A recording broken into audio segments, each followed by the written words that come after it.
사도행전 11장 19절부터 26절 안디옥 교회에 관한 말씀입니다.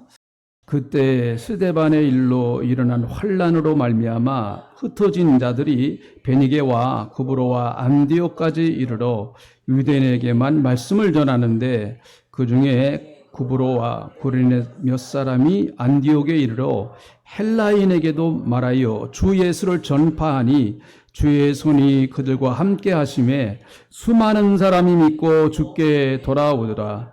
예루살렘 교회가 이 사람들의 소문을 듣고 바나바를 안디옥까지 보내니 그가 이르러 하나님의 은혜를 보고 기뻐하여 모든 사람에게 굳건한 마음으로 주와 함께 머물러 있으라 권하니 바나바는 착한 사람이요 성령과 믿음이 충만한 사람이라. 이에 큰 무리가 주께 토하여지더라. 바나바가 사울을 찾으러 다소에 가서 만남에 안디옥에 데리고 와서 둘이 교회에 1년간 모여 있어 큰 무리를 가르쳤고 제자들이 안디옥에서 비로소 그리스도인이라 일컬음을 받게 되었더라. 아멘. 지난주에 이어서 우리가 꿈꾸는 교회, 오늘은 제2편으로 좀 연이어서 말씀을 전하겠습니다. 제가 지난주에 교회는 세상의 유일한 희망이다 이런 말씀을 드렸습니다. 참 굉장히 좋은 문구입니다. 교회는 이 세상의 유일한 희망이다. 누가 뭐래도 교회가 부족한 것도 많이 있죠. 또 세상 사람들에게 이렇게 비난받는 것도 꽤 있어요. 우리가 다 알지 않습니까? 그럼에도 불구하고 2000년 교회 역사를 보면 하나님의 역사는 항상 교회를 중심으로 해서 이루어졌다라고 하는 것을 볼 수가 있습니다. 하나님은 비록 교회가 부족하지만 그 부족한 교회를 통해서 하나님의 뜻을 지금도 이 땅에 이루어가고 계십니다. 예수님이 다시 오실 때까지 교회는 존속할 것입니다. 왜 그럴까요? 교회는 예수님이 세우셨기 때문에 그렇습니다. 우리 동심교회를 예수님이 세우셨죠. 물론 사람을 통해서 이렇게 모든 것들이 이루어졌지만 그 배후에 예수 그리스도께서 역사하시지 않았다고 하면 교회는 여태까지 지금까지 올 수도 없었겠죠. 여러분 복음서를 읽어보면 예수님은 이 땅에 오셔서 참 많이 가르치셨습니다. 성경 많이 가르치시고 하나님의 말씀을 많이 가르치셨어요. 그렇다고 해서 예수님이 이 땅에다가 성경학교 세우지 않으셨어요. 학교 세우지 않으셨습니다. 신학교 세우지 않으셨어요. 여러분 또 예수님은 얼마나 많은 병자를 고치셨습니까? 정말 많은 병자를 고치셨죠. 특별히 불치병. 세상의 의학으로는 도저히 고칠 수 없는, 아마 지금도 고칠 수 없는 병일 거예요. 그런 병들은요. 그런 병들을 예수님께서 긍휼과 사랑으로 고쳐주셨습니다. 그래서 많은 사람들이 예수님을 이제 따라왔죠. 그렇다고 해서 예수님께서 어느 건물을 얻어서 병원 세우지 않으셨습니다. 예수님 병원 세우셨나요? 아니죠. 병원 세우지 않으셨어요. 예수님은 또한 제자들에게 세계 선교에 대한 꿈과 희망을 주셨습니다. 너희는 가서 모든 족속으로 제자를 삼아라. 그럼에도 불구하고 예수님은 어떤 선교단체를 세우신 것이 아니고 교회를 세우셨어요. 교회. 선교단체나 기도원이나 신학교나 이런 것들은 교회에 부족한 그것을 채우기 위해서 하나님께서 교회를 섬기기 위해서 만들어 놓은 조직이죠. 예수님은 마태복음 16장 18절에서 아주 분명하게 이렇게 선언하십니다. 내가 이 반석 위에 내 교회를 세우리니 음부의 권세가 이기지 못하리라.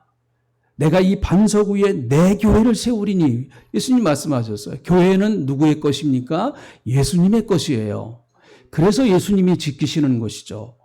예수님께서 당신의 핏값으로 이 땅에 교회를 세우셨기 때문에 교회는 부족한 것도 있고 뭐 여러 가지 문제도 있고 하지만은 결국에 가서 마지막에는 교회는 승리하게 되어 있습니다.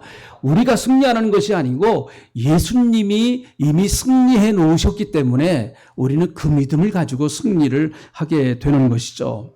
그러므로 여러분, 정상적으로 신앙생활을 하는 분들은 교회를 다니죠. 요즘 참 안타까운 것은 뭐 가나안 교인이라고 그래서 참 뭐 이런저런 이유로 뭐 그분들 마음도 목회자라서 한편은 이해를 하겠어요. 교회에 와서 너무 많은 실망하고 뭐 목회자에게 실망하고 성도들에게 실망하고 해서 예수는 믿지만 교회는 안 나오는 거예요. 예수는 믿지만 가나안 거꾸로 하면 안 나가 이렇게 돼서 난 교회는 안 나가 그러나 예수는 믿어. 이런 그 분들이 꽤 많이 생겨난다라고 하는 얘기를 들어봤습니다. 여러분, 교회는 부족한 것이 많이 있지만 정상적으로 신앙생활을 하려고 하면 반드시 교회 생활을 해야 합니다. 교회 생활을 하지 아니하고 정상적으로 신앙생활한다. 그것은 아주 특별한 경우, 정말 특별한 경우가 아니면 거의 힘이 듭니다. 힘이 들어요. 예수 그리스도는 교회를 주님의 몸으로 세우셨기 때문에 교회를 사랑하는 사람은 당연히 예수님 사랑하는 거고요. 또 예수님 사랑한다고 고백하는 사람은 예수님의 몸인 교회를 사랑할 수밖에 없습니다. 나는 예수님 사랑해요. 예수님, 나 주님 사랑해요. 그런데 그거는 좀 맞지 않는 얘기예요. 또 교회를 사랑하면서 교회는 참 아주 충성도 하고 교회 열심히 다니고 하는데 예수님은 사랑 안 해요. 그것도 맞지 않는 얘기예요. 교회 사랑하면 반드시 예수님이 사랑하게 되고 예수님 사랑하면 반드시 교회를 사랑하는 줄로 믿습니다. 그래서 우리 교회가 좀 본받을 만한 교회가 어떤 것인가? 사도행전에 참 많은 교회가 나오지 않습니까? 그 가운데 사도행전 11장, 13장에 나오는 이 안디옥 교회는 정말 모든 교회에 어떻게 보면 샘플이 될 수 있는, 모범이 될 수 있는, 모델이 될 수 있는 너무 좋은 것들을 많이 가지고 있습니다. 그래서 그런 것들은 우리가 벤치마킹 해야죠. 좋은 것들은 배워서 우리의 것으로 만들어서 우리도 좋아지는 그런 사람, 좋아지는 신앙인, 좋아지는 교회. 그렇게 될 때 우리의 신앙이 한 걸음 한 걸음 더 발전해 나갈 줄로 믿습니다. 여러분, 이 안디옥 교회는 어떤 교회였을까요? 자, 20절에 있는 말씀을 한번 보겠습니다. 그 중에 구브로와 구레네 몇 사람이 안디옥에 이르러 헬라인에게도 말하여 주 예수를 전파하니. 한번 따라 하시죠. 시작. 주 예수를 전파하니. 네, 안디옥 교회는 어떤 교회였는가 하면 주 예수를 전파하는 교회다. 그렇게 말하고 있습니다. 주 예수를 전파하는 교회. 여러분, 예수 그리스도가 주님이시다라고 하는 거예요. 예수님이 주님이시다. 이거 굉장히 우리가 많이 듣는 얘기고 또 교회 다니면서 제일 많이 하는 이야기 가운데 하나일 것입니다. 주님, 주여, 어떻게 해야 됩니까? 주여. 우리 제일 많이 쓰는 말 아니에요? 주여, 도와주세요. 주님, 나와 함께 해주세요. 이 말을 제일 아마 그리스도인들이 많이 쓰는 말 가운데 하나일 것입니다. 여러분, 정말 우리가 예수님을 주님으로 믿고 있는 것인가? 예수님을 나의 주님으로 내가 믿고 있는 것인가? 어떠세요, 여러분? 예수님을 정말 나의 주님으로 믿고 신앙생활을 하고 있는가? 이것은 예수 그리스도를 지식적으로 안다는 얘기가 아닙니다. 교회 한 1년 정도 나오면 예수님이 누구신지 어느 정도는 알아요. 그렇다고 해서 그 아는 것이 그 사람이 예수님을 주님으로 모셨다, 그렇게 말할 수 없어요. 예수님을 아는 것과 믿는 것은 굉장히 차이가 날 수 있습니다. 예수님에 대해서 아무리 많이 알고 있다고 할지라도 정말 예수 그리스도를 내 삶의 구주와 주님으로 믿지 않는다고 하면 그것은 단순히 예수님에 대한 정보와 지식을 아는 것이죠.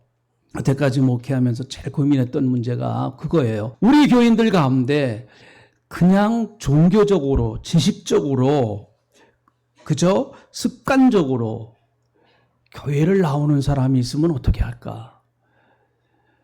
그분들은 마지막에는 어떻게 될까? 그래서 어떻게 해서든지 정말 개인적으로 예수 그리스도를 개인적인 구주로, 부모님이 신앙생활을 잘 했기 때문에 내가 신앙생활한다. 그것은 도움은 받을 수 있지만은 여러분, 부모님이 신앙생활을 잘 하시니까 내가 당연히 예수님은 내 구주시다. 아니에요. 그거 아닙니다. 절대로. 신앙은 각자가 주님을 만나는 거예요. 각자가. 여러분 정말 예수 그리스도를 만나서 그 예수 그리스도를 여러분과 저의 주님으로 믿는 예수님 당신은 나의 주님이십니다 라고 고백하고 그 예수 그리스도의 주님 되심을 세상에 증거할 수 있는 그런 우리 동신교회가 돼야 될 줄로 믿습니다. 저는 한 번도 여기서 벗어나지 않기를 정말 원합니다. 이것은 교회가 부흥되느냐 하는 것보다 더 중요한 얘기예요. 사람만 많이 모인 거, 그거 중요해요. 여러분, 그걸 부정하면 안 됩니다. 절대로. 그걸 또 비난해서도 안 되고요. 그러나 여러분, 단순히 그냥 종교적인 습관으로 내가 하나 선택한 우리나라에서 많은 종교가 있는데 그래도 기독교가 제일 우아한 것 같다. 그래서 나는 교회 나간다. 아이고, 절에 나가 보니까 울긋불긋한 그림, 아이고, 그 손님들은 나 머리 깎았지. 근데 교회 와 보니까 목사님은 다 양복 입고, 아이고, 제가 오늘 향수 뿌렸거든요. 이렇게 멋도 내고, 야, 교회가 내 취미에 맞아. 교회 나오는 계기가 될 수 있을지 모르지만, 그것 자체가 예수님과 관계를 맺는다. 그건 아니에요. 그건 아닙니다. 하나의 징검다리 역할은 할 수 있어요. 예수님을 내 개인의 인격을 걸고 내 삶의 인격을 걸고 예수 그리스도가 나의 주님이시다라고 고백하는 거예요. 그게 믿음입니다. 그런 사람이 구원받는 거 아니에요? 성경에 보니까 마태복음 7장에서 예수님이 주여 주여 하는 자마다 다 천국에 갈 수 없다. 그런 말씀하셨는데 그것은 단순히 정말 습관적인 주여 주여, 거기에 아무 뜻도 없고 거기에 자기의 마음의 중심이 실리지도 않았는데 그저 입에 달고 있단 말이죠. 습관적으로 달고 있어요. 그것이 하나의 종교적 행위가 될 수 있습니다. 그래서 주여 주여 그러는 자 천국 못 간다, 이렇게 말씀을 하고 계세요. 저는 우리 교회 성도님들 가운데 이런 분이 한 분도 없기를 바랍니다. 다 여러분 개인적으로 예수님을 만나서 예수님 당신은 나의 주님이십니다. 당신은 나의 구주이십니다. 라고 그렇게 고백하고 그 예수를 의지하면서 살아가는 우리 동신교회 성도님 되시기를 주님의 이름으로 축복합니다. 여러분, 교회가 뭘까요? 교회는 건물이다. 그것도 일부분 맞아요. 그러나 정확하게 말하면 그건 예배당이죠. 예배당. 그래서 옛날에는 교회라고 그러지 않고 무슨 예배당 그렇게 했어요. 근데 그게 어느 때부터인가 이제 교회라고 이렇게 바뀌어지더라고요. 예배당은 뭐예요? 예배드리는 장소예요. 이 건물은 예배드리는 장소죠. 이것도 굉장히 중요합니다. 우리가 잘 관리하고 또 잘 이곳에 와서 잘 예배드릴 수 있도록 환경을 조성하고, 이게 얼마나 중요해요. 그러나 여러분, 진정한 교회, 예수님이 세우신 그 교회는 건물이 아니란 말이죠. 어디서 복음서에서 예수님이 성전 건축하셨다는 얘기가 어디 나와요? 그러면 성전 건축 안 해도 되나요? 그게 그러시면 안 돼요. 그건 성전도 건축을 돼야 되죠. 본질적인 문제는 교회라고 하는 것은 어떤 것이 교회인가? 교회는 예수님을 만난 사람들의 모임이에요, 모임. 예수님을 만난 사람들의 모임이에요, 교회입니다. 그게 교회입니다. 만약에 교회가 예수님을 만나지 못했다고 하면 그것은 동요회고 친목단체죠. 그건 세상에 무수히 많습니다. 어떻게 보면 그런 것들이 더 재미있을 수 있습니다. 교회보다 훨씬 더 재미있어요, 여러분. 그러나 교회는 예수님을 만난 사람들이 모이는 곳입니다.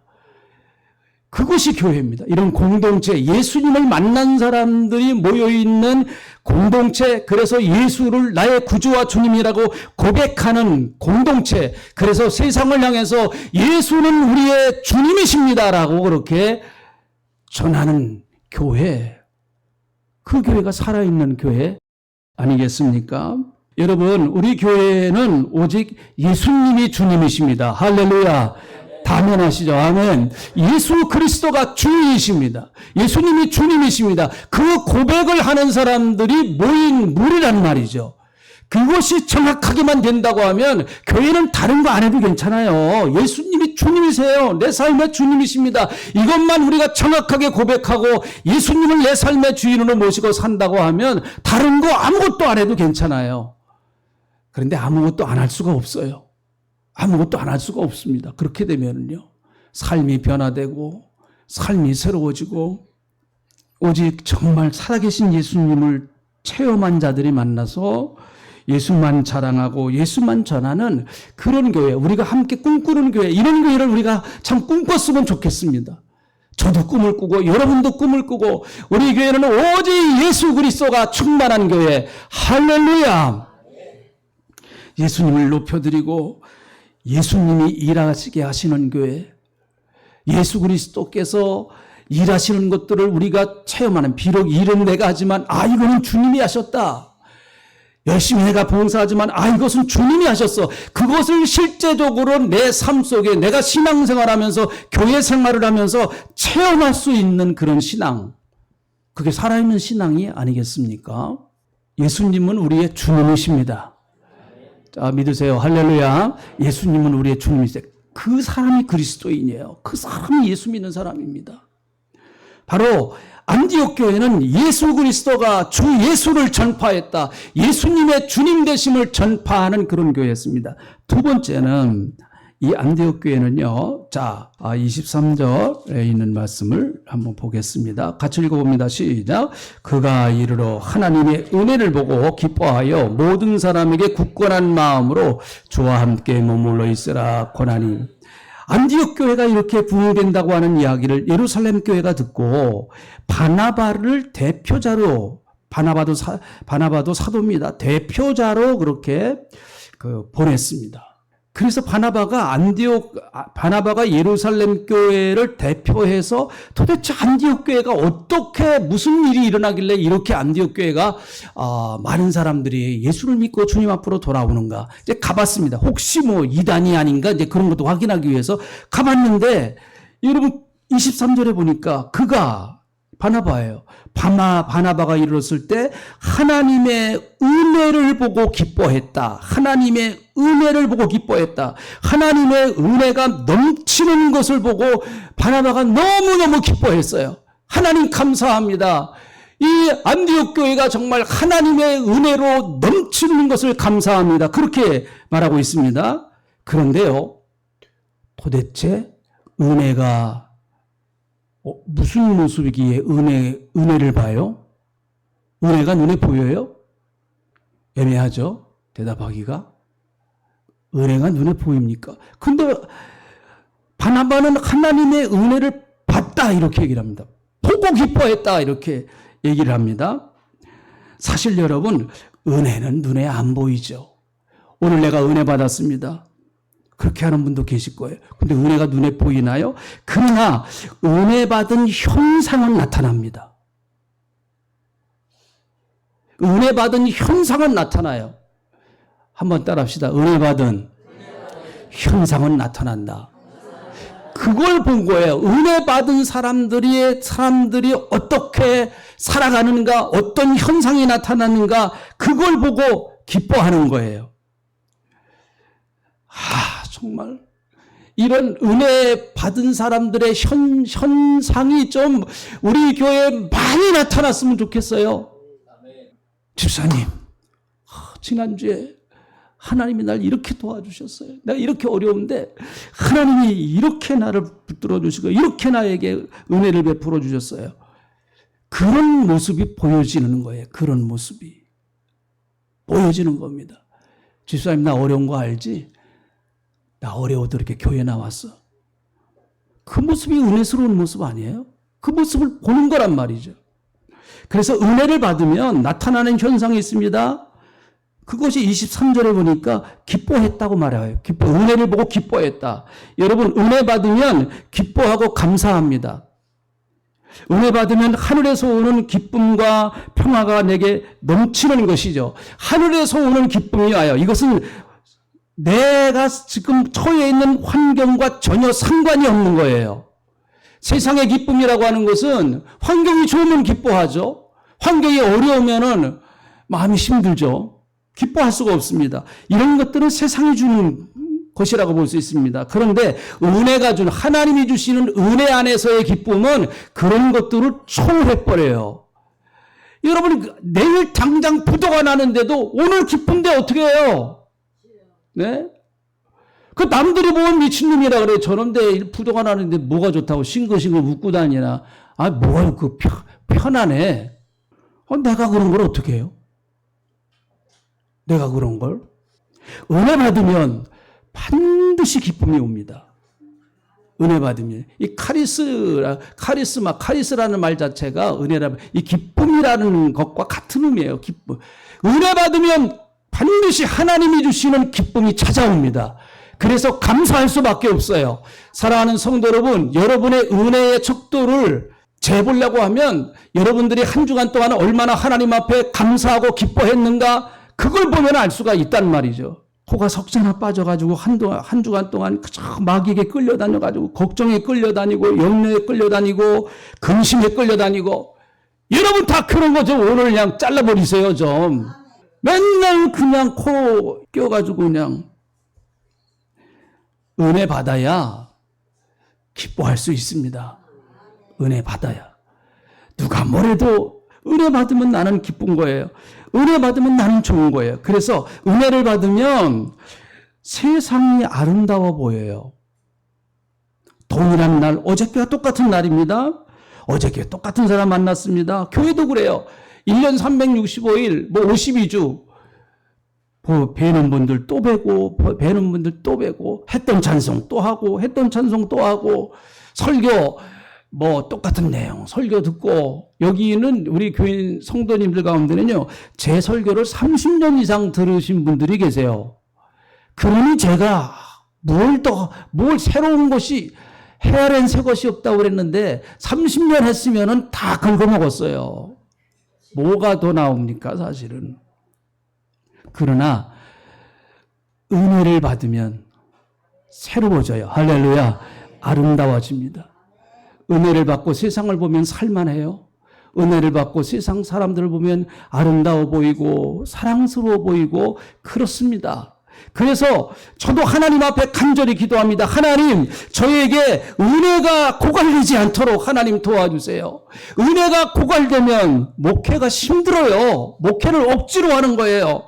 그냥 이를 악물고 버텨내는 거예요. 그런 기간도 있죠. 왜 없겠어요? 그러나 은혜를 받으면 여러분은 성도님들이 사랑스러워 보여요. 그 은혜를 받으면 정말 좋아요, 여러분. 이건 은혜 받은 사람 아니면 알 수가 없습니다. 이건 얘기해서 통하는 얘기가 아니에요. 본인이 은혜를 받고 체험을 해야만 알 수 있는 경험이에요. 경험입니다. 날아가는 것 같아요. 날아가는 것 같습니다. 구름 위를 붕붕 날아가는 것 같습니다, 여러분. 한번 꼭 경험을 해보세요. 은혜를 받으면 마음이 부드러워집니다. 독을 품던 마음에 그 독이 풀어지는 것이죠. 원수가 친구가 되고 원수를 친구로 수용할 수 있는 수용 능력이 받아들일 수 있는 힘이 생겨요.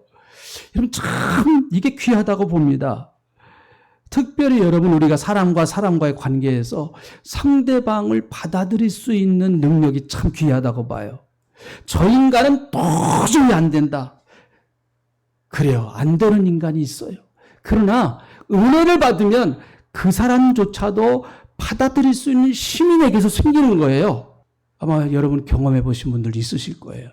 내가 저 인간 다시는 상대 안 한다 하다가 교회 와서 은혜 받고 마음이 풀어지니까요. 마음이 부드러워져요. 다시 보면 불쌍하지.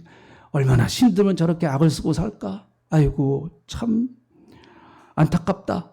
받아들일 수 있는 능력이 생겨요. 또 한 가지 마지막 세 번째는 26절에 있는 말씀을 한번 보겠습니다. 만남에 안디옥에 데리고 와서 둘이 교회에 1년간 모여 있어 그는 우리를 가르쳤고 제자들이 안디옥에서 비로소 그리스도인이라 일컬음을 받게 되었더라. 네, 여기 보니까 우리를 그리스도인이라고 그러는데 그리스도인이라고 하는 말이 처음 생긴 것이 안디옥 교회입니다. 요 단어가 처음 생긴 것이 안디옥 교회. 그러니까 안디옥에서 살아가는 사람들이, 이거 불신자들이 붙여준 이름이에요. 저 사람들은 그리스도의 사람이라는, 그리스도인, 그리스도의 사람이라고 할 말이에요. 그리스도의 사람. 저들이 살아가는 삶의 방법을 보니까 예수가 보이는 거예요. 예수가. 저들이 살아가는 삶의 내용을 보니까 예수님의 모습이 나타나는 거예요. 자, 그런데 교회 안에는 저는 이런 세 부류가 있다고 봅니다. 자, 26절에 보면 첫 번째 부류는 큰 무리의 부류가 있습니다. 교회는 무리의 부류가 있습니다. 예수님 주위에도 항상 무리들이 따라다녔습니다. 그 사람들은 병 고치고 먹을 것을 얻어먹기 위해서 그냥 구경하려고 신기해서 그런 무리들이 있었습니다. 교회 안에도 무리의 단계에 있는 분들이 있어요. 저는 이런 분들을 목회를 하다 보니까 이런 분들을 이렇게 나름대로 표현하고 싶어요. 구원의 경계선을 넘나드는 자, 넘나드는 분들, 구원의 경계선을 넘나드는 거예요. 구원으로 갔다가 아예 안 돼. 이쪽으로 다시 왔다가 구원으로 갔다가 이쪽으로 다시 와야지. 이게 왔다 갔다 하는 거예요. 이게 왔다 갔다. 구원의 경계선을 왔다 갔다 하는 거예요. 이게. 구원 쪽으로 넘어오면 예수님 품으로 확 들어가 버려야 되는데 그건 안 하고 살짝 또 이쪽으로 왔다가 아유 여기 사는 게 힘드네 다시 싹 가버리고 이런 구원의 경계선에서 왔다 갔다 하는 사람들 표현이 잘 됐나 모르겠네요. 여러분의 모습 한번 좀 보세요. 그리고 제자는 배우고 훈련받는 사람들입니다. 어떻게 보면 이제 진정한 그 신앙인은 제자가 될 때부터 가능한 것이죠. 제자 훈련하고 말씀으로 배우고 말씀을 배우고 가르치고 제자가 되는 훈련이죠. 그래서 제가 참 이런 말들을 성경 공부할 때 참 많이 했는데 제자는 태어나는 것이 아니라 훈련으로 만들어지는 것이다. 예수 잘 믿는 사람 태어나는 게 아닙니다, 여러분. 절대로 태어나는 거 아니에요. 태어나면서부터 예수 잘 믿기로 태어나는 거 아닙니다. 훈련받고 또 가르침받고 본인도 사모하고 그렇게 하다 보니까 내가 예수님의 제자가 되는 거예요. 그리고 마지막이 바로 그리스도인이 되는 단계입니다. 그리스도인은 그리스도의 사람입니다. 다시 말하면 어디 가나 예수가 드러나는 사람, 그의 삶 속에 예수님의 모습이 실제적으로 나타나는 그런 사람입니다. 예수로 살아가는 사람이죠. 저는 이런 분들을 교회 안에서의 신앙과 교회 바깥에서의 삶이 일치가 되는 사람이다. 즉 한국교회의 심각한 문제는 이 세 번째에 걸려 있습니다. 지금 심각하게 걸려 있어요. 교회 안에서의 모습과 세상에서의 모습이 너무 다른 거예요. 다른 거 이게. 그러니까 세상 사람들은 여러분 교회 와서 목사한테 복음을 듣지 않습니다. 절대로. 여러분들이 살아가고 있는 그 모습을 보면서 예수의 모습을 보려고 합니다. 그들이 원하는 것은 예수님의 진짜 모습을 좀 보여달라는 거예요. 당신의 삶을 통하여 예수님의 진짜 모습을 좀 내게 보여달라. 당신 그리스도인 아니냐 말이에요. 나는 어차피 구원받지 못한 사람이니까 이렇게 인생이 엉망인데 당신은 예수 믿는 사람인데 어떻게 이렇게 인생이 엉망진창이냔 말이에요. 그리스도인. 참 한국교회가 해결해야 될 아주 중요한 문제라고 봅니다. 한국교회가 한국 사회에 공헌한 일들이 굉장히 많습니다. 참 많아요. 지금도 마찬가지예요. 구제를 어느 종교가 제일 많이 합니까? 기독교가 제일 많이 해요. 구제를. 제일 많이 합니다. 구제, 남들 돕는 거, 봉사하는 거 기독교가 제일 많이 합니다. 그런데도 제일 욕을 많이 먹어요. 왜 그럴까? 한번 우리 스스로가 진지하게 한번 생각해 보시면서 우리를 예수 믿게 하시고 하나님 자녀 삼아 주셔서 이제는 세상과 구별되어 천국의 소망을 가지고 살게 하시는 하나님의 사랑하심을 감사합니다. 우리는 여러 가지 부족한 것들이 많이 있습니다. 아직도 믿음이 연약한 가운데 있습니다. 하나님 오늘 다시 말씀으로 우리를 새롭게 하시고 성령의 능력과 권능으로 우리를 강건케 하여 주신 줄로 믿습니다. 주여 우리가 세상에 나가 그리스도인으로 살아갈 수 있도록 하나님 도와주시옵소서. 예수님의 말씀이 내 삶의 가치가 되고 예수님의 십자가가 내 삶의 길잡이가 되는 이런 예수로 살아가는 삶이 될 수 있도록 하나님께서 함께 하시며 도와주시옵소서. 감사합니다. 예수님의 이름으로 기도합니다. 아멘.